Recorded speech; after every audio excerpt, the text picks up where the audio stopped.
I came home from war expecting family. Instead, I walked into family betrayal, forged documents, and a father stolen for profit. What my siblings called family drama was actually a calculated takeover. They thought distance made them safe. They didn't realize I specialize in extraction missions. This isn't just one of those regular revenge stories. This is revenge and justice, executed with military precision. I stepped off the plane expecting a welcome home party, but instead I found an empty house and a forged power of attorney. My name is Leah Gutierrez, and my siblings thought sending me to war meant they could lock our father in a facility and drain his accounts. The air at the airport felt different than the air in the desert. It was humid, heavy, and smelled like exhaust and overpriced coffee. I had spent the last 18 months in a place that didn't technically exist on paper, patching up boys who were barely old enough to shave, while mortars shook the ground beneath our boots. I was tired. My bones felt heavy, my rucksack felt like a part of my own body, and all I wanted was my dad's famous embrace and a plate of his arroz con pollo. I hadn't been able to communicate much. The nature of my deployment meant total blackout. No Skype, no emails, just the occasional proof of life ping that let my family know I hadn't been turned into pink mist. I had sent the final transmission 48 hours ago. I'm coming home. I took a cab to the estate. My father, Leah Gutierrez, had built a logistics empire from a single-used delivery van. He was a man of iron will and boundless generosity, but he was getting older. The last time I saw him, he had a tremor in his hand, but his mind was as sharp as a jagged piece of glass. When the cab pulled up to the wrought iron gates, they were closed. That was normal. What wasn't normal was the overgrown landscaping. Dad was meticulous about the azaleas. I punched the code into the keypad. Nothing. It had been changed.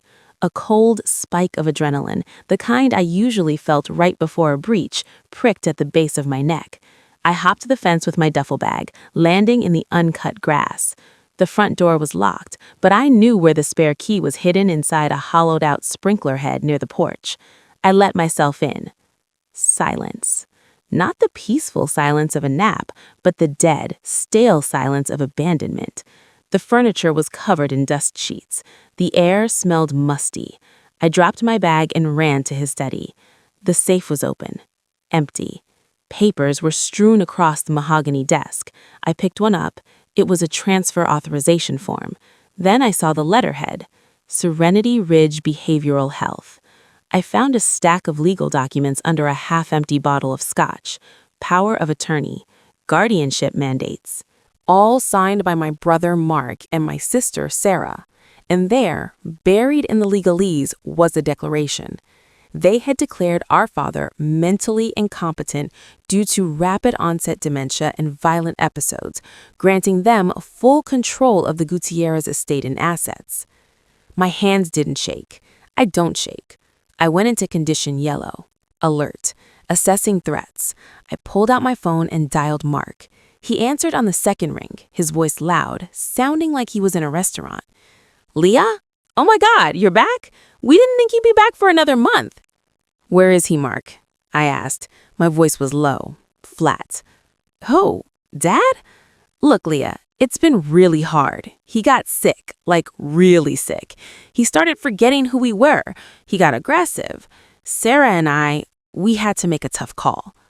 I looked at the dates on the bank transfers on the desk. They started 2 weeks after I deployed. You put him in a home, I said. A facility, Mark corrected. Top of the line. It's for his own safety. Look, don't go to the house. We close it up to save on utilities. Sarah and I are at the club. Come meet us. We can explain everything. I hung up. I didn't go to the club. I went to the garage. My vintage motorcycle was gone. Sold, probably. I took the keys to the old landscaping truck that Dad kept around for nostalgia and roared out of the driveway. Serenity Ridge was an hour away, nestled in the hills. It looked less like a hospital and more like a fortress for Bond villains. High stone walls, cameras on every corner, and a gatehouse that looked like it could withstand a direct impact from an RPG. I parked the truck down the road and walked up to the gates. I played the part of the concerned daughter. I wore my civvies, jeans and a hoodie, trying to look harmless. "I'm here to see Leah Gutierrez," I told the guard. "I'm his daughter." The guard checked a clipboard. He was big, wearing a tactical vest that was a size too small. He looked at me, then down at the list. "I have a Mark and a Sarah listed as approved visitors. No Leah. I've been overseas. I just got back. Call the director." He made a call. 5 minutes later, a man in a sleek suit walked down the drive. He introduced himself as Dr. Vance. He had a smile that didn't reach his eyes and teeth that were too white. "Miss Gutierrez, welcome home. Thank you for your service," he said, offering a hand I didn't shake. "Unfortunately, due to your father's fragile state and the specific instructions left by his legal guardians, I cannot allow you entry. They were quite specific that unscheduled visits trigger his episodes. I want to see him, now." "I'm afraid that's impossible. You'll need to clear it with your siblings." I looked past him. I was scanning the perimeter. 10-foot fences, razor wire at the top angled inward, cameras with overlapping fields of fire. This wasn't a care facility. It was a prison for rich people's inconveniences. "I'll be back," I said. I drove back to the city, but I didn't go to the house. I went to a storage unit I kept paid up, one that Mark and Sarah didn't know about. Inside was my go bag, some cash, and a laptop. I went to a cheap motel and set up a base of operations. I accessed the public records. Mark had bought a boat. Sarah had bought a penthouse. The money was bleeding out of Dad's accounts at a rate of $50,000 a week. They weren't just storing him, they were liquidating him. I waited until evening to meet them. They were at Mark's new place, a glass monstrosity overlooking the bay. I let myself in through the unlocked patio door. They were drinking champagne, celebrating probably. "Leah!" Sarah shrieked, jumping up. She tried to hug me. I sidestepped her. "You sold him out," I said. Mark sighed, swirling his drink. "Don't be dramatic. He was losing it, Leah. He thought the TV was talking to him." "So you locked him up and started buying toys?" I gestured to the expensive art on the walls. "It's our inheritance, Leah," Mark snapped. "He wasn't even spending it. He was just sitting on millions while we struggled." "Struggled?" I laughed, a harsh barking sound. "You drive a Porsche, Mark. You don't know what struggle is. I want him out, tomorrow." "We can't," Sarah said, her voice trembling. "The contract, it's binding. He stays there. It's better this way. You'll see. We'll cut you in, obviously. A third. It's only fair." I looked at them. My own blood. I realized then that I didn't have a brother and sister anymore. I had targets. "I'm going to get him," I said, "and if you try to stop me, I will treat you like hostile combatants." I left them stunned in their living room. I knew they would call Dr. Vance. I knew security would be beefed up. That was fine. I preferred a hard target. It kept me sharp. For the next 3 days, I didn't sleep much. I conducted recon. I parked in the woods overlooking Serenity Ridge. I used a spotting scope to map out the guard rotations. Shift change was at 0600 and 1800. Deliveries arrived at 10 o'clock daily, linen service and food. I watched the guards. They were lazy, private security contractors, likely former cops or mall cops playing soldier. They relied too much on the cameras. They smoked in the blind spots. I needed to know exactly where Dad was. I couldn't wander the halls. I needed intel. I drove to the nearest town and found a bar where the off-duty staff drank. It didn't take long to spot a nurse in scrubs looking exhausted. I sat next to her, bought her a drink. I played the role of a sympathetic stranger. It took 3 rounds, but she started venting. She hated the place, said the director kept the patients heavily sedated so they wouldn't complain. She mentioned a Mr. Gutierrez in the West Wing, room 304. Said he was a sweet old man who just slept all day because of the cocktail they fed him. West Wing, room 304. Ground floor facing the rear courtyard. I had my target. Now I needed a plan. A frontal assault was stupid. I wasn't going to shoot my way in. I wasn't a criminal, technically. I was a daughter checking on her father. but I needed to get him out without getting arrested immediately. I decided on a stealth extraction. 0300 hours. The human body is at its lowest cognitive function between 0300 and 0400. That's when the guards would be groggiest. I went to a hardware store. I bought bolt cutters, a glass cutter, black spray paint, heavy-duty zip ties, and a set of janitorial coveralls. I also bought a burner phone. The night of the mission, it was raining. Good. Rain masks sound and makes thermal cameras less effective. I parked the truck 2 miles out and hiked through the woods. The mud sucked at my boots, reminding me of deployment, grounding me. I wasn't Leah the sister anymore. I was Doc. That was my call sign, and I was on a medevac run. I reached the perimeter fence at the rear of the property. It was the furthest point from the guard shack. I timed the patrol. The guard walked by, flashlight sweeping lazily. Once he turned the corner, I had 4 minutes. I used the bolt cutters on the chain link, cutting a slit near the bottom just big enough to low crawl through. I pulled the mesh back into place behind me and secured it with a black zip tie so it wouldn't flap in the wind. I was in. I moved to the shadows of the landscaping. The cameras were the problem. I had mapped them, but there was one dome camera covering the courtyard leading to the west wing. I couldn't shoot it out. That would trigger an alarm. I picked up a rock and tossed it into the bushes 20 yards to the left. It clattered loudly. The camera swiveled to the noise. I sprinted. Low, fast, silent. I made it to the blind spot directly under the camera mounts before it swept back. I reached the west wing windows, room 304. The lights were out. I peered through the glass. I could see a shape in the bed. The window was reinforced, but not bulletproof. It was locked. I used a trick I learned from a special forces engineer. I took a strong suction cup I'd bought, stuck it to the glass near the latch, and used a glass cutter to score a circle. I tapped it gently. The circle popped out, held by the suction cup. I reached through the hole and flipped the latch. I slid the window up. It squeaked. I froze. Nothing. No alarms. I slipped inside the room. It smelled of antiseptic and lemon cleaner.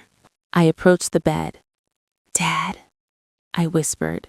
He didn't move. I clicked on my small tactical pen light, shielding the beam with my hand. He looked terrible. He had lost 30 pounds. His skin was gray.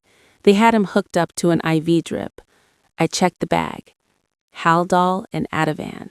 They were chemically lobotomizing him.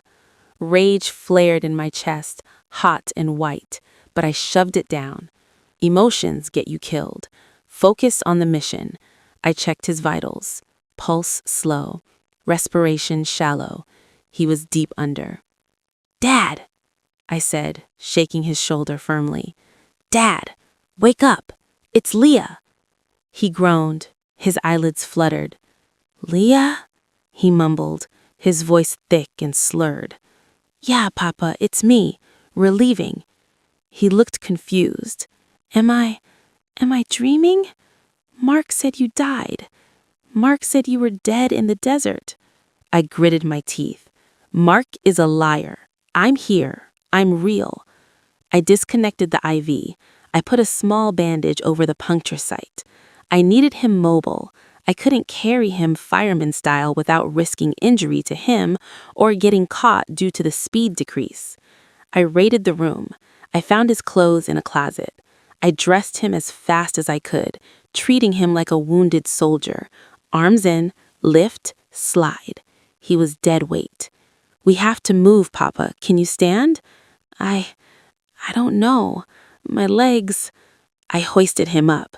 He leaned heavily on me. I was strong. I trained to carry 200-pound men in full gear, but he was frail. We made it to the window. Getting him out was going to be the hard part. "Wait," I whispered. I saw a flashlight beam sweep across the courtyard. The patrol was early. We crouched below the windowsill. My heart hammered against my ribs, a slow, powerful rhythm. Thump, Thump, thump. The light passed. Now. I helped him through the window. He stumbled into the wet grass.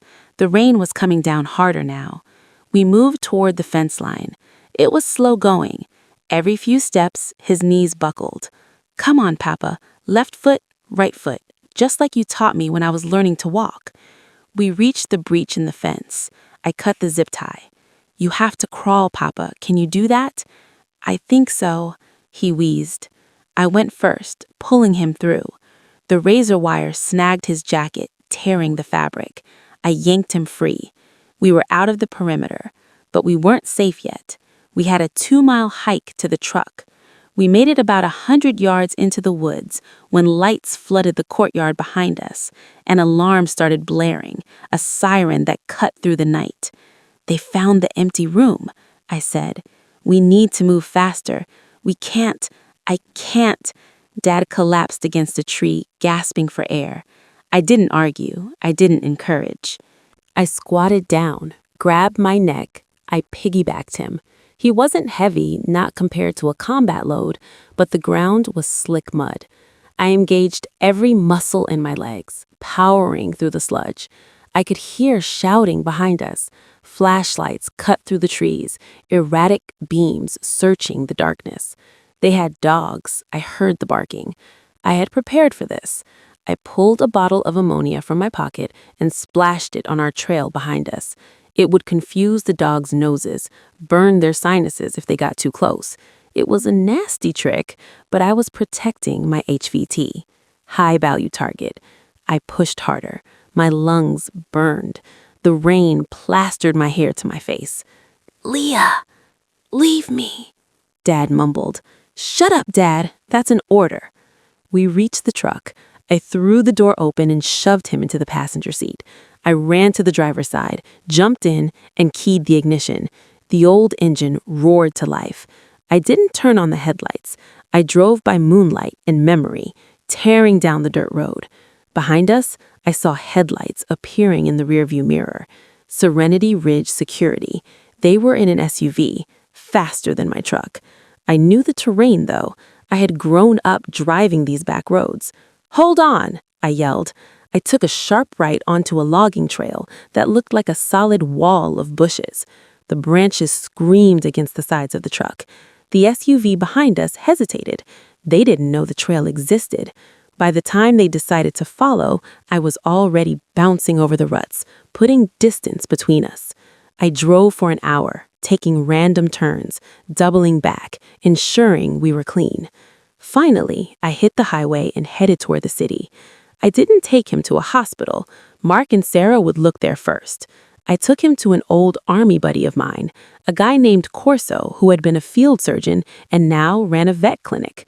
Corso didn't ask questions. He set Dad up in the back room, started a saline IV to flush the drugs out, and ran a full blood panel. For the next 24 hours, I sat by Dad's bed with a chair under the doorknob. When he finally woke up, really woke up, his eyes were clear. The drugs were leaving his system. Leah? He asked, his voice stronger. I'm here. He looked around the sterile room. Why am I in a vet clinic? Because your children are vultures, and I had to steal you back. He listened as I explained everything. The documents, the facility, the lies about me being dead. As I spoke, the confusion in his face was replaced by a cold, hard anger. This was the man who had built an empire, the lion of the industry. Hand me your phone, he said. I gave it to him. He dialed his personal attorney, a shark named Rosenberg, who had been with him for 30 years. Rosenberg, it's Mateo. No, I'm not incompetent. I'm very much awake. Shut up and listen. I want all accounts frozen. I want a forensic audit started immediately. And I want you to draft a restraining order against Mark and Sarah. Yes, both of them. And call the district attorney. I want to report a kidnapping. The war wasn't over. The extraction was just phase 1. Phase 2 was the counterattack. We spent the next week at a safe house. Rosenberg worked his magic. The blood tests Corso took proved the facility was over-medicating him to induce a state of compliance. That was a felony. The police raided Serenity Ridge. They found irregularities in the files of 20 other patients. Dr. Vance was arrested for insurance fraud and patient abuse. But the sweetest victory was the morning we walked into the corporate headquarters. Mark and Sarah were in the boardroom, sitting at the head of the table, laughing with some investors. They looked like royalty. I kicked the doors open. The room went silent. Mark dropped his coffee cup. It shattered, brown liquid staining the expensive carpet. "Leah?" he whispered. "And Dad?" Mateo Gutierrez walked in behind me. He was using a cane, but he stood tall. He was wearing his best suit. He looked at his children with a look of pure disgust.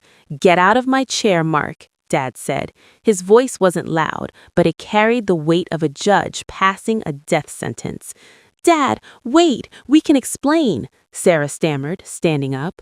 "You'll explain it to the police," I said, stepping aside to reveal the two detectives standing in the hallway. "Mark and Sarah Gutierrez, you are under arrest for fraud, embezzlement, and elder abuse." The color drained from Mark's face. He looked at me, pleading, "Leah, please, we're family." I looked him dead in the eye. Family doesn't leave their own behind. You forgot the first rule of the unit. I watched as they were cuffed and led away. Mark was crying. Sarah was screaming at the officers that this was a mistake. When the room cleared, it was just me and Dad. He sat down in his chair at the head of the table. He looked tired, but he looked like himself. He looked at me. "You broke into a psychiatric fortress, evaded private security, and carried me through 2 miles of woods?" I shrugged. "I specialize in extraction, Papa." He smiled, a real smile this time. "Welcome home, mija." I didn't get my welcome home party. I didn't get a parade. But standing there, watching my father reclaim his life, knowing that I had used every skill the military taught me to save the one person who mattered most, that was enough. My siblings wanted a war. They forgot that I was the only one who had actually been to one. And now they're going to prison, and I'm taking over the company security because nobody messes with the Gutierrez family. Not anymore.